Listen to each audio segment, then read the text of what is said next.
Halo semuanya, selamat datang di sesi bahas materi kita kali ini. Jujur, saya lagi excited banget nih karena kita bakal bongkar satu fakta yang benar-benar lagi mengacak-acak dunia digital sekarang. Kalau selama ini Anda mikir jadi konten kreator itu harus punya bakat bawaan dari lahir atau wajib punya kamera harga puluhan juta, wah, siap-siap buang jauh-jauh deh pikiran itu.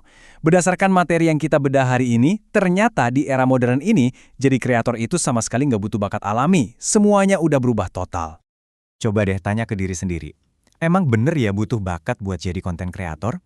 Jujur aja, berapa banyak sih dari kita yang suka tiba-tiba kena imposter syndrome alias merasa nggak pantas tiap kali ngeliat kreator-kreator besar di luar sana?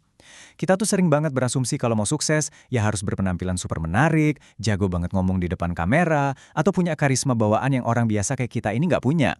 Kesannya, dunia konten kreator itu kayak klub eksklusif yang cuma nerima orang-orang terpilih aja kan? Oke, kita masuk ke bagian pertama, mitos lama konten kreator. Nah, selama bertahun-tahun, kita terus-terusan dihantui sama mitos-mitos ini. Katanya harus pinter ngomong, harus cakep, butuh kamera mahal, dan pastinya harus punya bakat khusus dari sananya. Kriteria-kriteria inilah yang bikin banyak orang, terutama yang pemalu, pendiam, atau introvert, mundur duluan. Mitos ini benar-benar jadi tembok besar yang mengintimidasi orang biasa. Logikanya gini, kalau Anda nggak pede tampil di depan kamera, atau nggak punya budget buat beli alat-alat mewah, rasanya udah otomatis kalah sebelum bertanding kan? Lanjut ke bagian 2, AI merubah aturan main. Sekarang, coba kita bandingin langsung nih, gimana bedanya zaman dulu sama sekarang. Dulu, prosesnya tuh ampun deh, melelahkan banget. Anda wajib punya kamera mahal, harus ada bakat, dan harus rela duduk berjam-jam di depan laptop cuma buat editing. Terus sekarang gimana? Wah, hambatannya nyaris gak ada. Anda cuma butuh bantuan AI, pakai smartphone biasa yang tiap hari ada di kantong Anda, dan yang paling gila, Anda butuh nol kemampuan editing. Dunia tuh benar-benar udah bergeser, dari yang tadinya super bergantung sama alat-alat fisik yang mahal, jadi murni memanfaatkan teknologi yang bisa diakses sama siapa aja. Sekarang, mari kita lihat bagian 3, bantuan AI untuk kreator. Coba perhatiin daftar kemampuan ini. Ini tuh bener-bener game changer banget. Sekarang, mesin udah bisa otomatis mikirin ide konten, nulis skrip atau naskah, ngisi suara narasi, bikin gambar, memproduksi video secara utuh, sampai ngedesain thumbnail. Semuanya diurus sama mesin. Bayangin aja utilitas gila yang dikasih AI buat kita-kita yang nggak paham teknis. Sesuatu yang dulu butuh tim berisi 6 orang spesialis, ada penulis, pengisi suara, desainer grafis, sampai editor video, sekarang bisa diberesin sama satu orang aja, cukup sambil duduk santai di kamar pakai AI. Biar lebih kebayang, kita ambil contoh spesifik dari materi aslinya ya.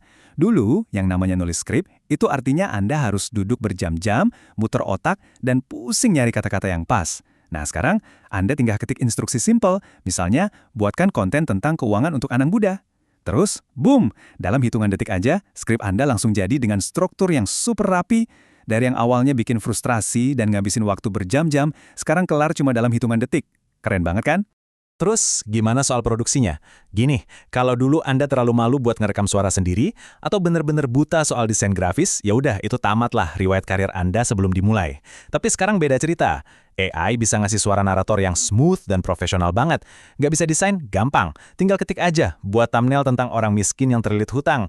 Dan AI bakal langsung buatin desainnya buat Anda. Jadi alasan nggak punya skill desain atau suara yang kurang pede, itu udah bener-bener nggak berlaku lagi sekarang. Jadi intinya tuh di sini. Di dunia konten yang benar-benar baru ini, satu-satunya hal yang nahan Anda buat maju itu bukan lagi seberapa pintar Anda atau seberapa banyak skill teknis yang Anda punya. Sama sekali bukan.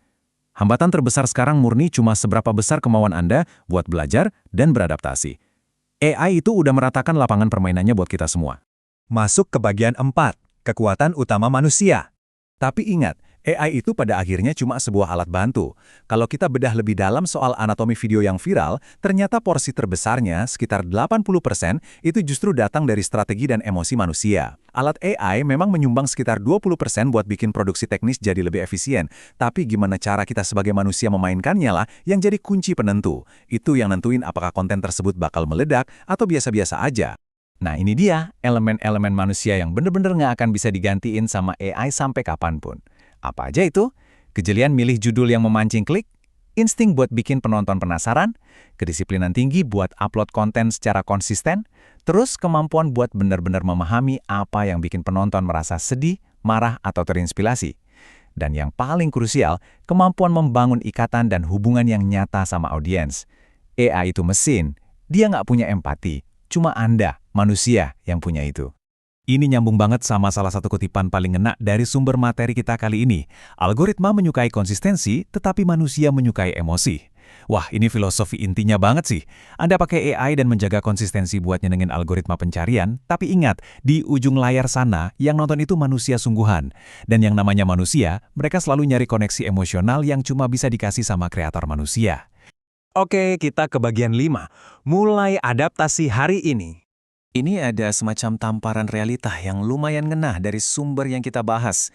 Di zaman now, orang biasa yang mungkin gak punya bakat bawaan apa-apa, tapi dia mau repot-repot belajar dan menguasai teknologi AI, itu bakal dengan gampang banget ngalahin orang yang super berbakat tapi males berkembang. Fakta loh ini, bakat alami itu udah nggak jadi raja lagi kalau nggak dibarengi sama penguasaan teknologi. Jadi, ada 3 langkah super praktis dari materi ini yang bisa langsung Anda praktekin sekarang juga. Langkah pertama, mulai aja dulu dari smartphone yang lagi Anda pegang sekarang. Nggak usah nunggu alat mahal. Langkah kedua, manfaatin berbagai alat AI yang bertebaran di luar sana buat bantu alur kerja Anda, mulai dari nyari ide sampai bikin thumbnail. Dan langkah ketiga, fokuskan seluruh energi Anda buat jadi kreator yang konsisten, bukan nunggu jadi kreator yang sempurna. Sebagai penutup sesi bahas materi ini, saya mau ninggalin satu pertanyaan buat Anda renungkan. Ingat ya, masa depan itu mungkin bukan jatahnya orang yang paling pintar di ruangan. Tapi, masa depan adalah mutlak milik mereka yang paling cepat beradaptasi dengan teknologi. Semua alat yang Anda butuhkan udah ada di depan mata. Dan bakat bukan lagi syarat wajib. Jadi, apalagi sih yang Anda tunggu buat mulai bikin konten? Terima kasih udah ngikutin sesi kali ini, teruslah belajar, dan sampai ketemu di pembahasan seru berikutnya.